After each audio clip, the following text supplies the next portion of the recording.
Hi friends, welcome to our channel. ఈరోజు మనం 10th class ఉపవాచక్ lesson శాంతికి రాహమే. దీంట్లో ఇద్దరి గొప్పవారి గురించి చెప్పబడింది. వాళ్ళు ఎవరు అంటే నెల్సన్ మండేలా, మదర్ తెరీసా. వీళ్ళిద్దరి గురించి ఇందులో చక్కగా చెప్పబడింది. ఒక గొప్పవారి గురించి వివరించడం నాకు ఎంత హ్యాపీగా ఉంది, ఎంత గర్వంగా ఉంది కూడా. మనం అనుకుంటూ ఉంటాం, వాళ్ళు గొప్పవారు ఎట్లా అవుతారు, ఒక గొప్పవారు అనే వారి గురించి మనం ఎలా తెలుసుకోవాలి అనేది మనలో ఎంతో కుతూహలంగా ఉంటుంది. కానీ మనం ఏ విధంగా నేర్చుకోవాలో అర్థం కాదు. కొన్ని లెసన్స్ ద్వారా కానీ లేకపోతే ఎవరైనా చెప్తుండే ద్వారా కానీ మనం నేర్చుకోవచ్చు. వాళ్ళు ఎంత గొప్పవారు అయ్యారు, ఏ దారిలో నడిచారు, ఎటువంటి ఆలోచనలు వాళ్ళే ఎందుకు గొప్పవారయ్యారు అనేది వాళ్ళ జీవితం గురించి మనం తెలుసుకుంటే ఎన్నో అనుభవాలు ఉంటాయి.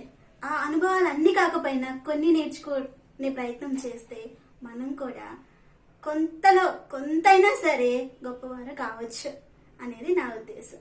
ఈ వీడియో చివరి దాకా చూడండి. శాంతికి రాహమే ఉపవాచक. శాంతి మార్గములు.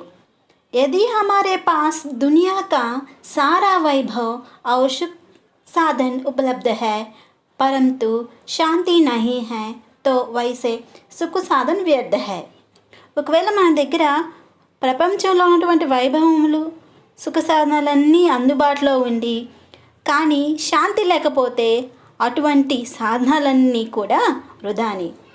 संसार में मानव द्वारा जितने भी कार्य किए जा रहे हैं सबका एक ही उद्देश्य है శాంతి. ప్రపంచంలో మానవుని ద్వారా ఎన్ని కార్యములైతే చేయబడుతున్నాయో అందరి ఉద్దేశం, అందరూ ఎందుకు చేస్తున్నారంటే దానికి ఒకే ఒక కారణము శాంతి అని. सबसे पहले तो हमें यह जान लेना चाहिए कि శాంతి क्या है. అన్నిటికంటే మొదటిగా మనం తెలుసుకోవాల్సింది ఏంటంటే శాంతి అంటే ఏమిటి. శాంతి का केवल अर्थ नहीं कि मुख से चुप रहे. శాంతి అంటే కేవలం ముఖంలో నిశ్శబ్దంగా ఉండేటువంటిది కాదు అర్థము. శాంతి అంటే अपितु मन को नियंत्रित कर उसे बुराई के रास्ते पर चलने से रोकना ही वास्तविक शांति है. మనసును నియంత్రించుకొని దానిని చెడు దారిలో వెళ్ళనీయకుండా ఆపటమే అదే నిజమైన శాంతి.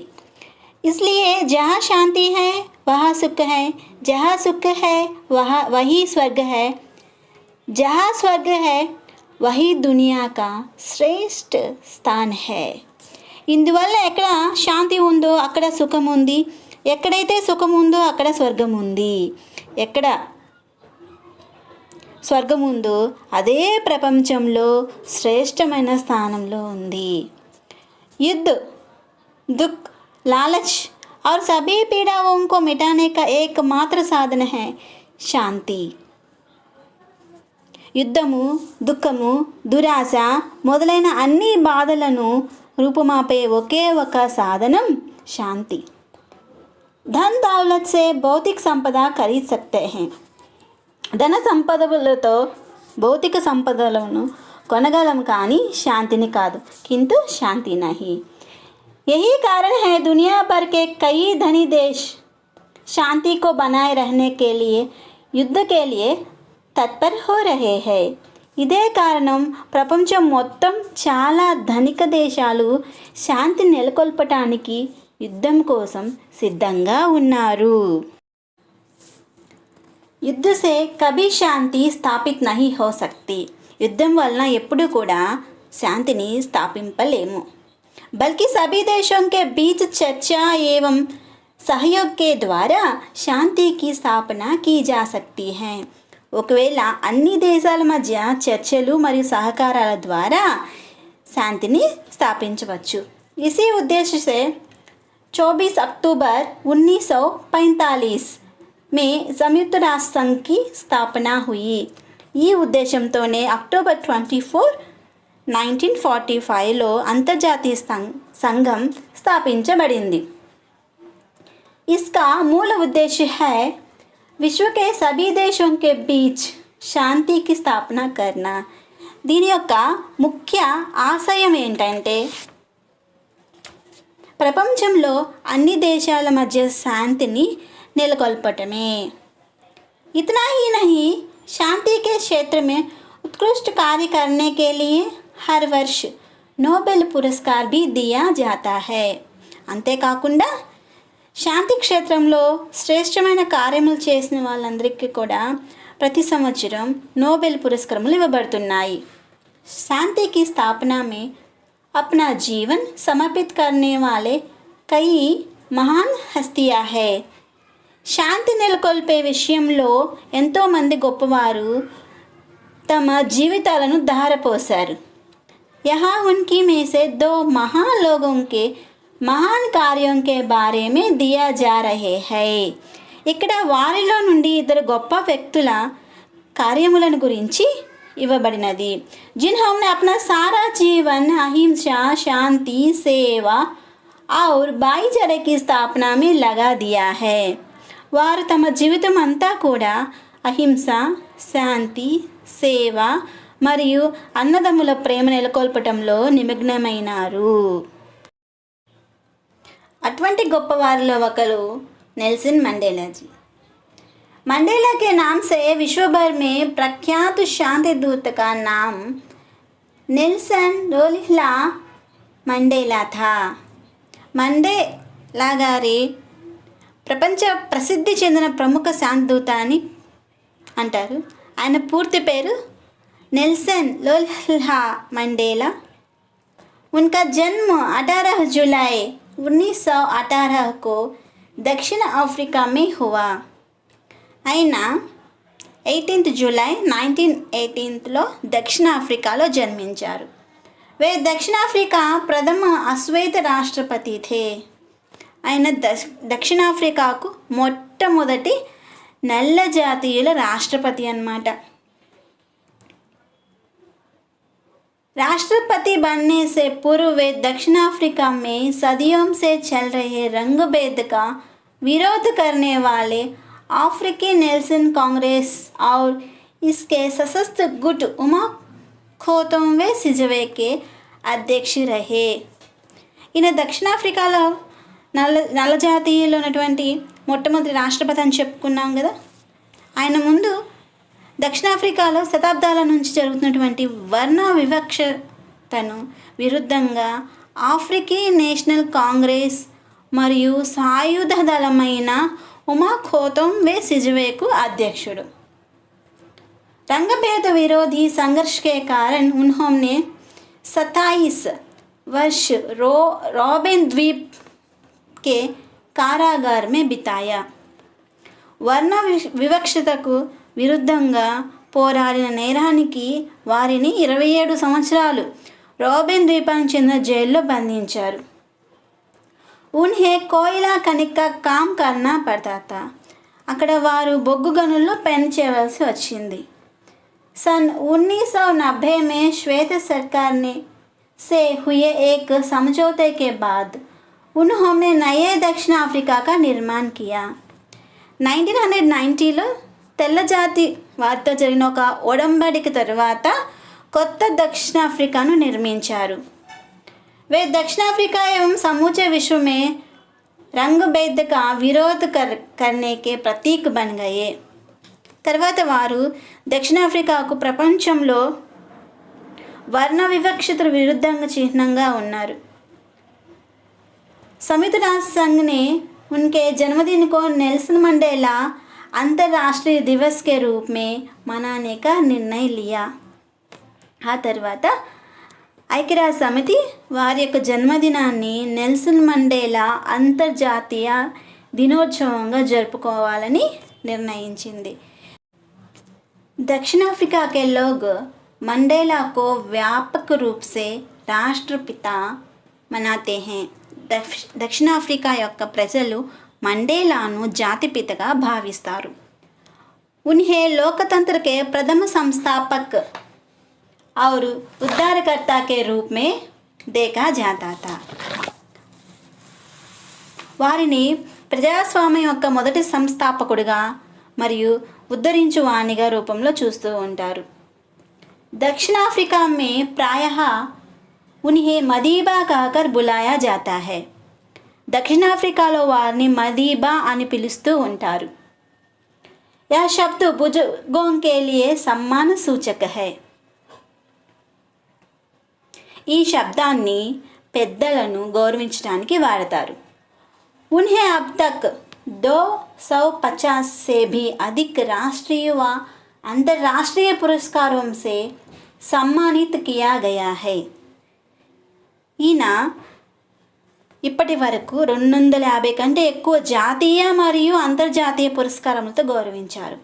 सन 1993 में నోబెల్ శాంతి పురస్కార్, 1993లో నోబెల్ శాంతి పురస్కారము మరియు భారతరత్న పురస్కారము और 2008 में గాంధీ శాంతి పురస్కార్ ప్రాప్తి हुए हैं. ఇంకా తర్వాత 2008లో గాంధీ శాంతి పురస్కారము లభించింది. उनका स्वर्गवास 23 नवंबर ఈయన 2013 को हुआ.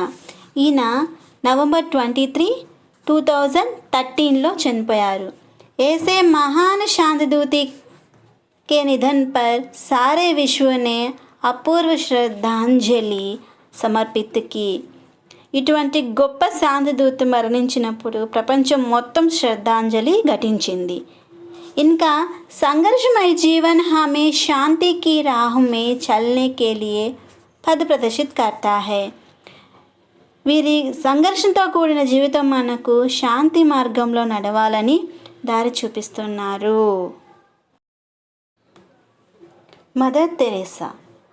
मदर तेरेसा एक ऐसा नाम है जो शांति, करुणा, प्रेम व वात्सल्य का पर्याय कहलाता है. మదర్ తెరీసా పేరు శాంతి, కరుణ, ప్రేమ మరియు వాత్సల్యానికి పర్యాయ పదంగా పిలుస్తారు. ऐसे महान माता का पूरा नाम ఆగ్నేస్ గుంగ్షే బోజిషియు తెరేసా था. అటువంటి గొప్ప తల్లి పేరు పూర్తి పేరు ఆగ్నేస్ గుంగ్షే బోజిషియు తెరేసా. उनका जन्म 26 अगस्त 1910 और स्वर्गवास सितंबर 5, 1997 में हुआ था. ఆమె ఆగస్ట్ 26, 1910లో జన్మించారు. సితంబర్ 5, 1997లో మరణించారు. वैसे तो वे యుగోస్లావియా मूल की थी. ఆమె యుగోస్లావియాకు చెందింది. आगे चलकर सेवा की भावना में रत होकर भारत की नागरिकता का स्वीकार कर ली. కానీ సేవ చేయాలనే అంకిత భావంతో ఆమె భారతదేశానికి వచ్చి ఇక్కడి పౌరసత్వాన్ని కూడా తీసుకున్నారు. प्रारंभ में उन्होंने अध्यापिका के रूप में काम किया. మొదట్లో ఆమె ఉపాధ్యాయురాలిగా పనిచేయటం మొదలుపెట్టారు. కింద ఉన్కి సప్నా కుచ్ ఔర్ కీ థీ. కానీ ఆమె కళ ఇంకొకటి అన్నమాట. वे अनाथों, गरीबों और रोगियों की सेवा करना चाहती थी. వారు అనాథలకు, పేదవారకు, రోగులకు సేవ చేయాలని అనుకుంటూ ఉంటుంది. इसलिए उन्होंने सन 1950 में कोलकाता में मिशनरीज ఆఫ్ చారిటీకి స్థాపన की. ఇందుకోసం వారు 1950లో కోల్కతాలో మిషనరీస్ ఆఫ్ చారిటీ సంస్థను స్థాపించారు. उनके द्वारा స్థాపిత సంస్థ को ही నిర్మల్ హృదయ कहते हैं. ఆమె ద్వారా స్థాపించినటువంటి సంస్థనే నిర్మల హృదయం అని పిలుస్తారు. उन्होंने अपना सारा जीवन गरीब, अनाथ और बीमार लोगों की सेवा में लगा दिया. ఆమె తన జీవితాన్ని పేదలకు, అనాథులకు మరియు రోగులకు సేవ చేయటంలోనే అంకితం చేశారు. सन 1970 तक वे गरीबों और असहायों के लिए अपने मानवीय कार्यों के लिए प्रसिद्ध हो गई. 1970 వరకు కూడా వారు పేదలకు, అసహాయులకు తన మానవ సంబంధమైన కార్యం చేయటంలోనే ప్రఖ్యాతి చెందారు. सन 1979 में उन्हें नोबेल पुरस्कार 1979లో నోబెల్ పురస్కారం లభించింది. और 1980 में भारत रत्न पुरस्कार से सम्मानित किया गया. 1980లో భారత రత్న పురస్కారంలో इतो गौरविंचारू. उन्होंने कथनी से कहीं करने को अधिक महत्व किया है. వారు చెప్తూ ఉంటారు ఎప్పుడు, ప్రార్థన చేసే పెదవుల కంటే సాయం చేసే చేతులే మిన్న అని చెబుతూ ఉంటారు. इसलिए वे हमेशा कहा करती थी, प्रार्थना करने वाले होठों से सहाय करने वाले हाथ का ही अच्छे हैं. ఈ మాట ఎప్పుడు అంటూ ఉంటారు, ప్రార్థన చేసే పెదవుల కంటే సాయం చేసే చేతులు మిన్న అని. मातृमूर्ति करुणामयी मदर तेरेसा ने अपने जीवन में यह साबित कर दिया है कि मानव सेवा ही माधव सेवा है. మాతృమూర్తి అయినటువంటి ఈమె కరుణామయి మదర్ తెరీసా తన జీవితంలో ఇది నిరూపించి చూపించింది. ఏమని? మానవ సేవే మాధవ సేవ అని చెప్పి నిరూపించారు. परोपकार के पद पर चलने वालों को ही वास्तविक जीवन मिलता है.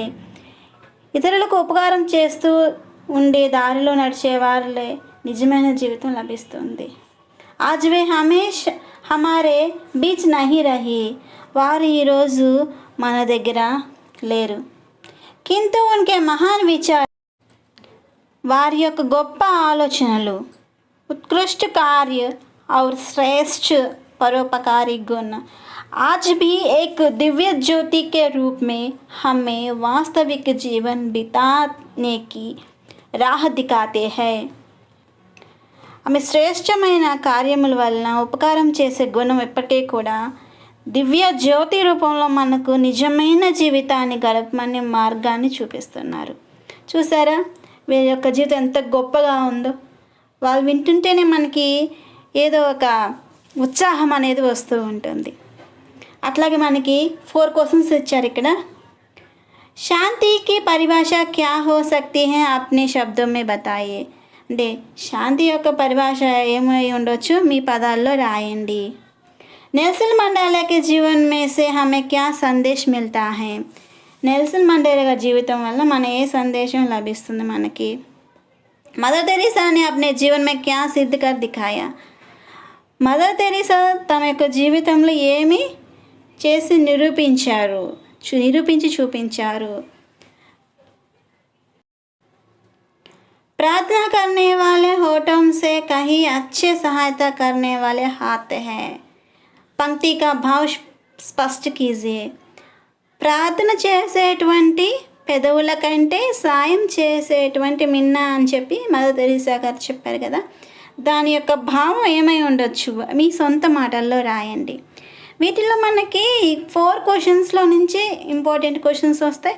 మనకి ఉపవాచక చదువుకుంటే 3 మార్క్స్ 2 మార్క్స్ ఇవ్వచ్చు, 3 మార్క్స్ ఇవ్వచ్చు. కాకపోతే స్మాల్ క్వశ్చన్స్ మనం కరెక్ట్గా రాయొచ్చు ఇబ్బంది లేకుండా. స్మాల్ క్వశ్చన్స్ కింద ఇస్తారు. ఇవి లిమిట్గా ఉంటాయి. మొత్తం టెక్స్ట్ బుక్ మొత్తం మీద ఉపవాచక 4 ఉన్నాయి.